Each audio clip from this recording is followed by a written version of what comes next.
예수께서 대답하시되 진실로 진실로 내게 이르노니 사람이 물과 성령으로 나지 아니하면 하나님의 나라에 들어갈 수 없느니라. 아멘. 할렐루야.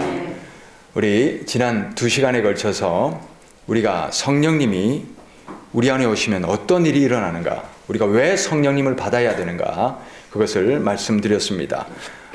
우리가 왜 성령님을 받아야 됩니까? 왜 성령님을 받아야 됩니까? 로마서 8장 9절에 보니까 그리스도의 영이 있어야 그리스도의 사람이 된다 했지요. 그러니 그리스도의 영 없이, 성령 없이 껍데기만 교회에 왔다 갔다 한다고 그리스도의 사람이 아니다. 뭐가 있어야 된다? 그리스도의 영, 성령이 계셔야 된다. 성령이 그 안에 있어야 진짜 그리스도의 사람이다 그랬습니다. 그래서 8장 16절에는 뭐라고 되어 있습니까? 우리 안에 계시는 성령님이 우리 영과 더불어 우리가 친히 하나님의 자녀인 것을 증언해 주신다, 이렇게 되어 있어요. 그래서 우리가 심판을 받을 때 심판대는 톨게이트와 같다, 그런 말씀을 여러 번 드렸습니다. 뭐냐면 다 로마서 2장의 말씀처럼 행한 대로 보응을 받느라고 길게 줄을 서 있지만 성령을 모신 사람, 그 안에 그리스도의 영이 있는 사람, 예수 그리스도를 영접하고 모신 사람은 그 안에 계신 성령님이 로마서 8장 16절에 의하면 우리가 하나님의 자녀인 것을 어떻게 해주신다고요? 증언해 주신다. 이 사람은 하나님의 자녀입니다. 이 한마디면 되는 거예요. 그래서 패스가 되는 거예요. 하이 패스가 되는 거예요. 그래서 천국으로 통과되는 거예요. 할렐루야. 그래서 내 힘으로 구원받는 거 절대 아닙니다. 내 안에 누구를 모셔야 된다? 성령님, 예수님, 그리스도의 영, 하나님을 모시고 있어야, 그리스도의 영이 내 안에 계셔야 구원받을 수 있습니다. 그러므로 성령 없으면 껍데기입니다. 언제 사그라들지 모르고, 언제 날아가 버릴지 모르고, 언제 죽을지 모르는 그런 껍데기입니다. 성령 없이 신앙생활하는 것은 너무나 힘들고 어려운 일입니다. 불가능한 일일지도 모릅니다. 그러므로 반드시 성령 만나시기를 바랍니다. 왜 그러냐면 성령을 만나야, 그리스도의 영, 성령이 내 안에 계셔야 진짜 우리가 예수 그리스도를 진정으로 믿게 되는 거예요. 내 생각으로, 내 마음으로 믿으면 안 돼요. 성령님이 믿게 해주시는 그 은혜가 있어야 됩니다. 그래서 고린도전서 12장 3절에 성령이 아니고서는 그리스도를 주시라 할 수 없다. 예수님을 주님이다 고백할 수 있는 것도 성령이 계셔야 진정한 그 믿음의 고백이 나오는 겁니다. 할렐루야. 그러므로 성령, 그리스도의 영, 하나님의 영이 우리 안에 계셔야 우리가 진정한 그리스도의 사람이 된다. 그러므로 성령님 받으셔야 됩니다. 받아도 되고 안 받아도 되고 아닙니다. 받으셔야 됩니다. 반드시 받는데 목숨 거시고 성령을 받아 신앙생활 하시기를 바랍니다. 두 번째, 왜 성령을 받아야 되느냐? 자, 성령, 예수님이 약속하신 성령님의 이름이 뭐라고 그랬죠? 보혜사. 보혜사 뜻이 뭐라고요? 옆으로 불러주신 분. 그래서 보혜사 성령님께는 가장 중요한 단어가 뭐라고 그랬죠? 함께. 할렐루야. 성령님이 계셔야, 성령님이 함께 해주셔야 우리가 신앙생활도 인생 경영도 승리할 수 있어요. 자, 보셔요. 성령님은 함께 계시는 이유가 뭡니까? 우리를 도와주시려고, 또 우리를 구원해 주시려고 함께 계시는 거예요. 그래서 로마서 8장 26절입니다. 26절 다 같이 읽읍시다. 로마서 8장 26절. 이와 같이 성령도 우리 연약함을 도우시나니 우리는 마땅히 기도할 바를 알지 못하나 오직 성령이 말할 수 없는 탄식으로 우리를 위하여 친히 간구하시느니라. 우리가 연약해질 때, 힘들 때, 넘어지려 할 때 우리를 위해서 누가 간구해 주신다고요? 성령님이. 그래서 인생을 지금 돌아보셔요. 성령님을 만나고 나서 내 인생 여정을 쭉 돌아보면 넘어지려고 할 때도 어떻게 우리가 일어나서 지금까지 올 수 있었습니까? 누구 덕분에? 성령님 덕분에. 성령님이 도와주시는 은혜가 있어야 됩니다. 자, 그리고 성령님이 우리 안에서 어떤 일을 일으켜 주십니까? 질병을 치료해 주시죠. 질병을 치료해 주시고 귀신도 쫓아내 주시고 또 우울증, 정신질환, 이 마음의 병도 고쳐 주십니다. 하나님이 역사하시면, 성령님이 그 안에 역사하시면 어떤 병이랄지라도 끊어지고 회복되고 치료되는 줄 믿습니다. 성령님은 우리를 도우시는 영이십니다. 성령님을 만나셔야 됩니다. 그래야 우리 삶의 문제가 해결받습니다. 그 다음에 뭡니까? 부부간의 문제, 자녀의 문제, 재정 문제, 이런 가정 문제도 성령님이 역사하시고 개입하시니 해결되더라 하는 것입니다. 자, 그리고 또 성령님이 계셔야 죄를 거스르는 능력이 있습니다. 죄를 거스르는 능력. 내 작심에서 죄를 거스를 수 있습니까? 싸워 이길 수 있습니까? 깨달음을 받고 작정할 때는 되지요. 그러나 며칠 지나면 또 죄에 넘어지는 나를 발견하지요. 내 힘으로는 안 됩니다. 그러므로 누가 계셔야 됩니까? 성령이 계셔야 갈라디아서 5장 16절부터 보니까 성령이 육체의 소욕을 거슬러 준다는 거예요. 성령이 이기게 해주신다는 거예요. 거부되게 해주신다는 거예요. 그래서 이길 수 있는 거예요. 그래서 제가 다녔던 에스라 성경대학원 대학교 김북경 창립하신 총장님이 이런 말씀을 해주셨어요. 다른 사람은 죄를 짓는 것이 편하고 쉽다고 하지만 나는 죄를 짓는 것이 견딜 수가 없습니다. 왜냐하면 내 안에 계시는 성령님이 견딜 수 없어 하시기 때문입니다. 죄가 좋은 게 아니고 하고 싶은 게 아니고 구역질 난다는 거예요. 역겹다는 거예요. 그러니 어떻게 죄를 짓습니까? 그 일을 누가 해주십니까? 성령님이. 그런 은혜가 있기를 바랍니다. 성령님이 계셔야 죄악이 거슬러집니다. 자, 그 다음 뭡니까? 성령님이 권능을 주셔서 복음을 확실히 증가하게 하십니다. 우리 마을도 전도해야 되죠? 제일 좋은 방법이 뭐겠어요? 성령님의 권능을 받으면 됩니다. 그래서 병자가 일어나고 귀신이 쫓겨나가고 할렐루야! 권세와 능력 받아 전도하라고 주시는 거잖아요. 그거 받아야죠. 그래서 살려내야죠. 그래서 구원해야죠. 우리가 그 사명이 있는 거예요. 그러기 위해서는 성령님의 은사와 능력이 필요합니다. 두나미스라고 그러잖아요. 다이너마이트 같은 능력이에요. 그래서 그 능력이 우리 가운데도 임할 줄 믿습니다. 성령 받아야 됩니다. 그 다음에 또 뭡니까? 성령의 열매를 맺게 하시죠. 사랑과 희락과 화평과 오래 참음 자비 양성 충성 온유 절제. 우리 삶에 스스로 다스려지지 않지요. 이런 열매들이 나타나지 않죠. 어떻게 가능합니까? 성령님이 충만하시게 내 안에 역사하시면 내 생각, 내 감정이 다스려가는 것이 아니라 누가? 성령에 취해서 그러면 내가 다스려지고 열매 맺을 줄 믿습니다. 그리고 성령의 은사도 주시어 지혜의 말씀, 지식의 말씀. 제가 이번 주일에 그 간증을 하나 보여드리려고 하는데 춘천 한마음교회라는 곳에 어떤 성도님이셔요. 연세 있으신 성도님이신데 초등학교도 졸업 못하신 시골 할머니죠. 근데 이 할머니가 뭘 하기 시작했냐면 성경 말씀을 암송을 하기 시작했어요. 그런데 암송이 됩니까? 10번 읽어도 돌아서면 백지인 거예요. 그런데도 장사하면서 바구니에도 올려놓고 옆에도 올려놓고 밥 갈면서 밥 가는데도 가지고 가고 이러면서 말씀을 늘 그걸 100번, 1000번 계속 반복하는 거예요. 그랬더니 외워지기 시작합니다. 외워지는데 놀라운 게 뭐냐면 성경 말씀이 살아있어요. 자, 요한복음 1장 14절에 보니까 뭐라고 되어 있습니까? 말씀이 육신이 되어 우리 가운데 거하신다 그랬죠. 그러니까 이 말씀이 그냥 글이 아니에요. 그냥 역사책이 아니에요. 말씀은 곧 하나님이십니다. 하나님이십니다. 이 말씀을 암송하고 또 그 안에 채우기 시작하니까 기적들이 막 일어나요. 관절염이 깨끗이 치료돼 버리고 어느 순간인가 또 밭을 가는데 그 긴 고랑을 암송을 하면서 밭을 갈았더니 구름에 붕 뜬 것 같더래요. 그리고 그 암송을 하면서 그 긴 밭을 간 날에는 저녁에 아프지 않더래요. 왜 그렇습니까? 말씀이 골수를 윤택하게 하고 또 좌우에 날성검이 돼서 심령과 골수와 모든 것을 찔러 쪼개기까지 하고 우리를 치료하시고 생명 주시고 살려주시는 것이 말씀이잖아요. 그렇게 성령의 충만함에 도취되어서 취해서 살았더니 이 모든 이 성령의 은사, 지혜의 말씀이 깨달아지고 또 그 말씀이 그냥 전도를 어떻게 하냐? 주신 말씀을, 암송했던 말씀을 쏟아내는 거예요. 그러니 전도가 되는 거예요. 할렐루야. 그런 역사가 일어나는 거예요. 그래서 지혜가 없어도 지식이 없어도 성령이 임하시면 누구보다도 지혜로운 사람이 되는 거예요. 지식의 사람이 되는 거예요. 지혜의 은사와 지식의 은사와 또 믿음과 병 고치는 능력과 또 뭡니까? 능력 행함과 방언과 예언과 영분별과 방언 통역함과 이런 은사 받아야지요. 받아서 능력 있게 쓰임 받아야지요. 성령 받으시기를 바랍니다. 성령 받으면 얼마나 좋은지 몰라요. 그래서 성령 그렇게 좋기 때문에 누가복음 11장 13절에 뭐라고 되어 있습니까?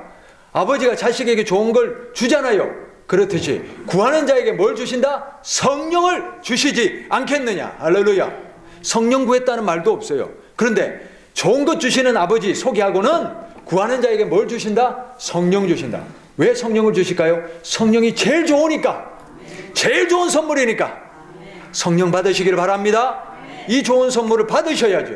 받아서 심령이 살아나고 영혼이 살아나고 육신의 병도 치료되고 가정 문제 해결받고 은사와 능력 받아 전도자로 권세 있게 쓰임 받아야죠. 우리 오늘 이 시간 성령 받는 시간 될 줄 믿습니다.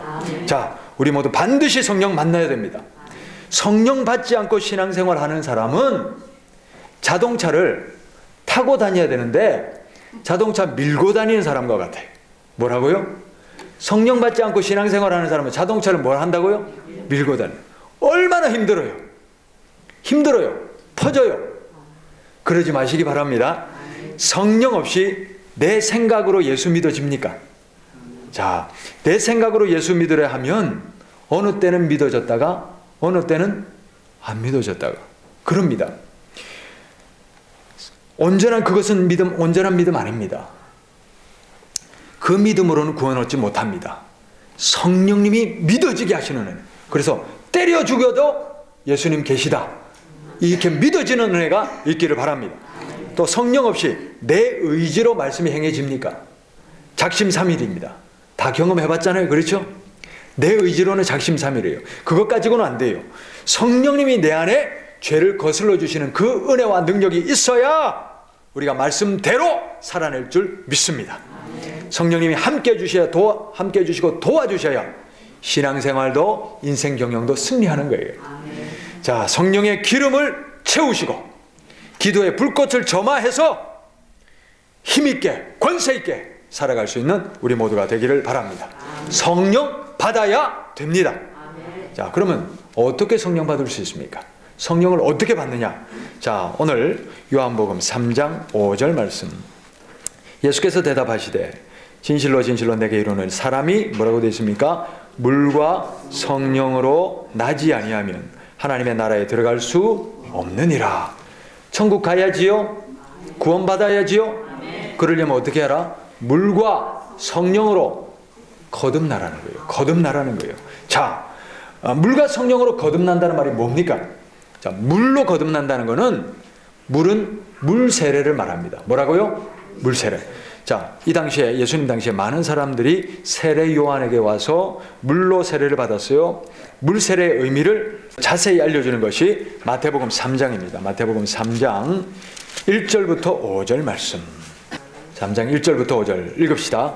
그때에 세례 요한이 이르러 유대 광야에서 전파하여 말하되 회개하라 천국이 가까이 왔느니라 하였으니 그는 선지자 이사야를 통하여 말씀하신 자라. 일러스되 광야에 외치는 자의 소리가 있어 이르되 너희는 주의 길을 준비하라 그가 오실 길을 곧게 하라 하였느니라.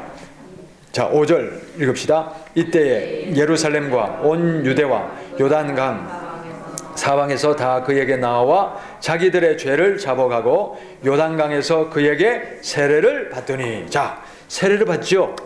그런데 6절에 뭐라고 되어 있습니까? 자기들의 죄를 자복하고 그 다음에 뭡니까? 세례를 받았다. 이렇게 되어 있어요. 자, 세례 받는데 필수적인 조건이 뭐라고요? 자기 죄를 자복하고. 자복이 뭡니까? 자복은 뭐라고 되어 있냐면 자기 죄를 인정하고 고백하는 것이다. 뭐라고요? 자기 죄를 인정하고 고백하는 것이다. 내가 죄인임을 인정하십니까?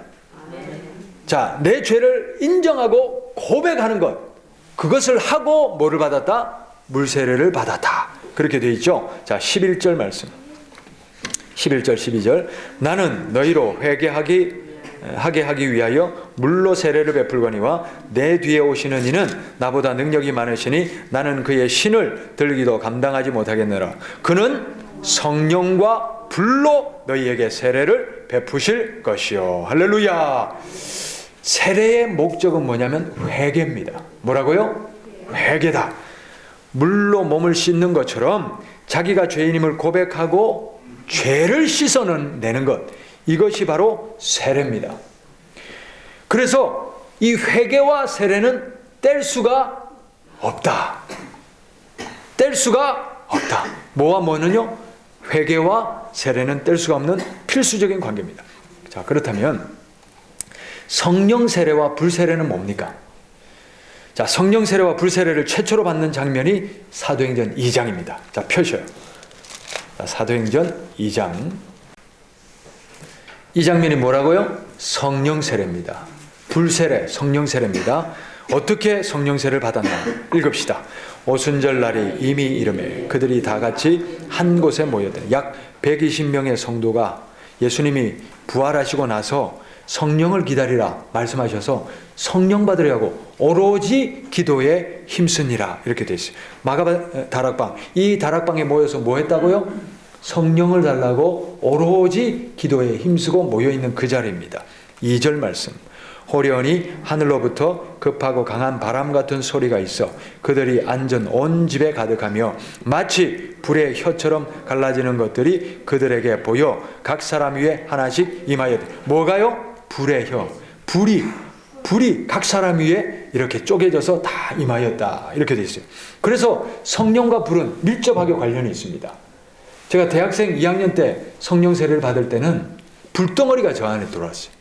불덩어리가 들어와서 저에게서 폭발을 했어요. 그 얼마나 기쁨으로 폭발하든지 제가 견딜 수 없어가지고 동생은 옆에 자고 있는데 저 혼자 화장실 들어가가지고 벽을 치면서 막 엉엉 울면서 너무 기뻐가지고 그렇게 기쁨으로 성령의 불덩어리가 막 터져나온 그런 경험을 했어요. 성령과 불은 밀접하게 관련이 있습니다. 자, 그래서 성령 세례 또는 무슨 세례? 불세례 그렇게 얘기하는 거예요. 자, 불의 혀처럼 갈라지는 것이 그들에게 보였다. 그 다음 4절. 그들이 다 성령의 충만함을 받고 성령의 말하게 하심을 따라 다른 언어들로 말하기 시작하더라. 자, 이렇게 성령을 받았어요. 그래서 성령을 받아서 조금 전에 우리가 보았듯이 물세례와 회개가 밀접하게 연관이 있다고 그랬죠. 성령도 마찬가지입니다. 성령님이 오셔서 내 죄를 다 어떻게 하는 거예요? 불태우는 거예요. 씻어주시는 거예요. 죄 문제를 해결해 주시는 거예요. 그래서 성령 세례라 부르는 거예요. 그래서 이 성령 세례를 받고 나니까 사도 베드로가 요한복음 우리가 14장에서 읽었지요. 예수 그리스도께서 이제 곧 돌아가시게 됐는데 제자들에게 돌아가시면 누구를 보내겠다? 보혜사 성령을 보내겠다. 보혜사 성령님 무슨 영이다? 진리의 영이다. 그래서 내가 했던 말을 생각나게 하실 것이고 깨닫게 하실 것이다 말씀하셨죠. 그 말씀대로 베드로가 예수님하고 같이 있을 때는 예수님이 천국에 대해서 하나님 나라에 대해서 부활에 대해서 죽으심에 대해서 말씀하실 때는 깨닫지를 못한 거예요. 그러니 십자가 놔두고 도망가 버렸죠. 그런데 성령 받으니까 깨달아진 거예요. 진리의 영이 오시니까 깨달아진 거예요. 그리고 깨달아져서 그 자리에서 설교를 했어요. 그게 사도행전 2장입니다. 설교를 하는데 불같은 설교를 하는데 놀랍게도 그 자리에서 그 설교를 듣고 3,000명이나 회개하는 역사가 일어났지요. 자, 이 불같은 설교를 듣고 사람들이 외칩니다. 설교를 듣고는 마음이 뜨거워지고 가슴이 뜨거워져서 외칩니다. 그게 어디 나오느냐? 2장 37절, 사도행전 2장 37절 말씀. 다 같이 읽읍시다. 그들이 이 말을 듣고 마음에 찔려 베드로와 다른 사도들에게 물어 이르되 형제들아 우리가 어찌할꼬 하거늘. 할렐루야. 자, 이전 같으면 그렇게 예수님 복음 전하는 사람이 있으면 끄집어내서 돌로 쳐 죽여야 되는데 성령님이 역사하시니까 그 말을 듣고 무리들이 어떻게 됐다고요? 찔린 거예요. 찔린 거예요. 그러면서 뭐라고 합니까? 그럼 어떻게 해야 됩니까? 어떻게 해야 되나? 이렇게 묻는 거예요. 자, 그 다음 중요합니다. 그 다음이 성령을 받는 비결입니다. 2장 38절 말씀 다 같이 읽읍시다. 베드로가 이르되 너희가 회개하여 뭐하여? 회개하여. 따라 합시다. 회개하여.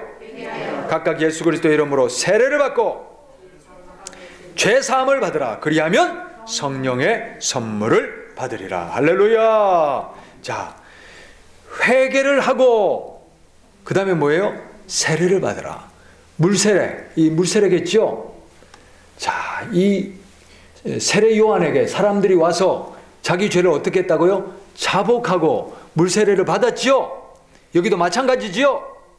성령 세례 받으려면 어떻게 해야 됩니까? 회개하라는 거예요. 회개하고 세례 받고 그 다음 뭐 받으라? 죄사함을 받으라. 죄사함 받으면 성령의 선물을 받으리라. 그 밑에 각 죄는 뭐라고 되어 있습니까? 성령을 선물로 받으리라. 할렐루야. 성령 받으려면 뭐 해야 됩니까? 회개해야 됩니다. 회개해야 됩니다. 회개해야 됩니다. 내가 먼저 내가 죄인임을 고백하고 내 죄를 자백하고 성령님을 구하면 성령을 선물로 주십니다.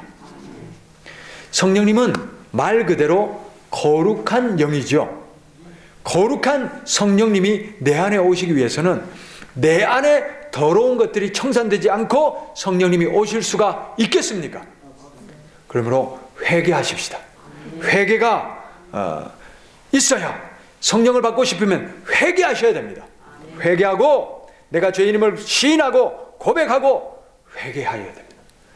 회개할 때에 물세례도 성령 세례도 베풀어지는 것입니다. 우리가 진심으로 회개하다 보면 성령님이 내 안에 오셔서 이 뱃속 깊은 곳에 묵었던 죄까지도 회개가 터져 나옵니다. 제가 초등학교 3학년 때 성령 받을 때 김해 있는 야산에서 그 무척산인가요? 그 산에서 그냥 천막 하나 쳐놓고 거기에 이제 성도들 다 같이 명장교회였어요. 명장교회라는 곳인데 가서 거기서 이제 수련회를 하는데 성령님이 저 안에 임한 거예요. 초등학교 3학년 때인데 제가 얼마나 죄인인지 깨달아져 가지고 찬송가를 펴놓고 기도했는데 나중에 몇 시간 기도하고 나니까 찬송가가 눈물 콧물로 범벅이 돼 있는 거예요. 그렇게 성령님이 임하니까 내 뱃속까지 묵었던 그 죄가 회개되는 거예요. 또 제가 아르바이트 하던 성경서점이라고 있어요. 거기 성경서점 집사님이 이런 얘기를 했어요. 그 집사님한테는 성령님이 임하시니까 어떤 일이 일어나냐면 자기가 지금까지 지었던 죄가 영화처럼 파노라마로 막 지나가는 거예요. 그러니까 그 한 개 한 개 하나님이 비춰주시니까 견딜 수 없어가지고 몇 시간 동안 떼굴떼굴 구르면서 회개하며 통해 자복했다는 그런 말씀도 들었어요. 성령님이 오시면 회개가 터져 나오는 거예요. 자, 내가 먼저 회개로 주님 앞에 나아가죠. 성령님이 오시지요. 그러면 내 폐부까지 묵어있던 이 죄악들이 다 하나님 앞에 씻어지는 그런 은혜가 있는 겁니다. 그래서 성령 세례라고 그러는 거예요. 그래서 거듭남이라고 그러는 거예요. 성령으로 거듭나야지요. 다시 나야지요. 그래야 우리가 하나님 나라를 볼 수 있습니다. 물과 성령으로 거듭나야 하나님 나라를 볼 것이다. 그러면 지금 나는 하나님 나라를 볼 수 있겠나? 나는 과연 물과 성령으로 거듭났나? 나는 과연 내 안에 진정한 하나님을 향한 예수님을 향한 회개가 있나? 점검하시고 없으시다면 성령 받으시기를 바랍니다. 회개하시기를 바랍니다. 오늘 이 밤에 반드시 청산하셔야 됩니다. 반드시 성령 만나셔야 됩니다. 회개하시기를 바랍니다. 회개하시고, 자, 우리가 이 몇 시간 투자해가지고 내 인생의 영원까지도 구원의 문제 확정한다면 얼마나 값진 투자입니까? 오늘 이 밤이 그 밤 되시기를 바랍니다. 하나님 앞에 매달리십시오. 간절히 구하십시오. 그래서 회개하시고 성령 받으시고 죄사함의 은혜를 받으시기를 바랍니다. 자, 그러면 어떤 죄를 회개해야 됩니까? 어떤 죄를 회개해야 되느냐? 누가복음 3장 7절부터 봅니다. 7절부터 14절 말씀. 자, 같이 읽읍시다. 요한이 세례받으러 나오는 무리에게 이르되 독사의 자식들아 누가 너희에게 일러 장차올 진노를 피하라 하더냐. 그러므로 회개에 합당한 열매를 맺고 속으로 아브라함이 우리 조상이라 말하지 말라. 내가 너희에게 이르노니 하나님이 능히 이 돌들로도 아브라함의 자손이 되게 하시리라. 이미 도끼가 나무 뿌리에 놓였으니 좋은 열매 맺지 아니하는 나무마다 찍혀 불에 던져지라. 자, 불은 무슨 불일까요? 지옥불이죠. 우리가 교회 나오죠. 열매를 맺고 있죠. 그러나 뭐라고 하십니까? 좋은 열매가 아니면 찍혀서 불에 던질 것이다. 그랬습니다. 좋은 열매는 뭡니까? 우리가 성령 안에 거듭남으로 맺어지는 성령의 열매를 말하는 거예요. 그러므로 좋은 열매 맺으셔야 됩니다. 그냥 교회 나온다고 다 구원받는 것 절대 아닙니다. 성령 받으시고 거듭나시고 성령의 열매를 맺으시기를 바랍니다. 자, 10절. 무리가 물어 이르되 그러면 우리가 무엇을 해야 될까? 어떻게 해야 됩니까? 11절. 대답하여 이르되 옷 두 벌 있는 자는 옷 없는 자에게 나눠줄 것이요 먹을 것이 있는 자도 그렇게 할 것이니라 하고. 자, 가난한 이웃들을 돌보지 않은 것, 이거 죄입니다. 그렇지요? 제 얘기 아닙니다. 저를 쳐다보지 마시고 말씀 쳐다보셔요. 11절에 뭐라고 되어 있습니까? 옷 두 벌이 있는 자는 옷 없는 자에게 나눠줄 것이요 먹을 것이 있는 자도 그렇게 할 것이니라. 우리의 가난한 이웃들을 돌보지 않은 것도 죄라고 하십니다. 그 다음에 뭡니까? 12절. 세리들도 세례를 받고 이르되 선생이여 우리는 무엇을 하리까 하며 이르되 부가된 것 외에는 거두지 말라. 부가된 것보다 더 거둬서 불이한 이익을 착취한 것, 그것 죄입니다. 그 다음 뭡니까? 14절. 군인들도 물어 이르되 우리는 무엇을 하리까 하며 이르되 사람에게서 강탈하지 말며 거짓으로 고발하지 말고 받는 급료를 족한 줄로 알라 하니라. 거짓으로 사람들을 희롱하고 괴롭히고 이랬던 것도 죄지요. 자, 우리가 구체적으로, 조금 더 구체적으로 우리 각자의 삶에 한번 이런 죄악들을 한번 체크해 보시기를 바랍니다. 첫 번째는 뭐냐면 용서하지 않는 죄, 또 남을 미워한 죄 있죠. 이것이 아직 청산되지 않으면 이것 때문에도 우리가 심판받을 수 있습니다. 제가 일전에 이제 나이지리아에 있는 다니엘이라는 목사님의 천국을 다녀온 그런 간증 보여드렸죠. 그 목사님이, 저는 하나님이 그 목사님한테 은혜 베풀어 주셨다고 생각해요. 왜냐하면 천사가 이제 천국도 보여주고 지옥도 보여주는데, 천국을 보여주면서 그 다니엘 목사님이 자기는 당연히 천국 갈 줄 알았죠. 왜냐하면 수천 명을 목회하면서 그 영혼들 살려내고 구원해냈으니 자기는 천국에 가도 대접받으면서 갈 줄 알았거든요. 그런데 그 천사가 뭐라 하냐면 너는 여기에 합당하지 않다. 충격이죠. 무슨 소리입니까? 어떻게, 왜 그렇습니까? 이랬더니 너는 너의 아내를 증오하고 미워하고 있다. 하나님 그걸 지적해 주시니, 천사가 그걸 지적해 주는 거예요. 그게 무슨 소리냐면 이 다니엘 목사가 교통사고로 의식을 잃고 사흘 만에 깨어났거든요. 교통사고 나기 전에 아내하고 크게 싸웠어요. 크게 싸우고 아내가 이 목사님을 때렸어요. 아내가 더 센가 봐요. 때려가지고 그 매를 맞고는 아내에 대해서 막 증오와 막 이글이글 끓는 그걸 가지고 막 증오하고 저주하고, 그렇게 한 채로, 그게 해결되지 않은 채로 교통사고가 났거든요. 자, 마태복음 5장에도 그렇게 나오죠. 살인하지 말라 하였다는 것을 너희가 들었으나 나는 너희에게 이르노니 형제에 대하여 욕하거나 나가라 하거나 멸시하거나 그런 것도 다 뭡니까? 살인한 거예요. 살인한 거예요. 여러분, 우리가 다른 것 다 천국에 갈 합당한 자격을 갖추어도 여기에 걸리면 안 됩니다. 그래서 제가 임종 맞으시는 분들을 반드시 해결하는 게 있습니다. 하나는 뭐냐면 이겁니다. 원한이 있으면 다 청산하시고 가셔야 됩니다. 미움도 용서하지 못한 것도 청산하셔야 됩니다. 청산하시기 바랍니다.